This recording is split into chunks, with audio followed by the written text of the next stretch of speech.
તારીખ 6/1/2024 શનિવારના રોજ શ્રી આપાજલા ધામ, શ્રી વડવાણા ધામ, મેસરિયા, તાલુકો વાંકાનેર, જિલ્લો મોરબી ખાતે પંચાળ પરગણા અને મચ્છુકાંઠા પરગણાના રબારી સમાજની મીટિંગ યોજવામાં આવી હતી। આ મીટિંગમાં સુરેન્દ્રનગર અને મોરબી જિલ્લાના બંને પરગણામાંથી મોટી સંખ્યામાં રબારી સમાજના લોકો ઉમટી પડ્યા હતા।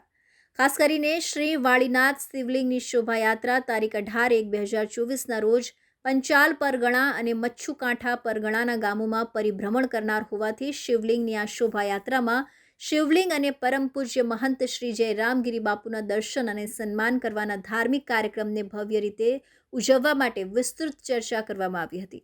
શોભાયાત્રાના આયોજન માટેની આ મીટિંગમાં મેસરિયાના મહંત શ્રી બંસીદાસજી કોઠારી શ્રી વાળીનાથ મંદિરના સંત શ્રી રામગીરીજી, સેવકગણમાં ભુવાજી શ્રી શંકરાબાઈ રબારી, નિવૃત્ત મામલતદાર શેખપુર વડ નથુભાઈ ડાભી, પ્રભાતભાઈ મળુદ, રાજુભાઈ કંથરાવી અને ગાંડાભાઈ બાલવા હાજર રહીને સૌને પ્રોત્સાહિત કર્યા હતા। Bureau report, ABC news, Gujarat.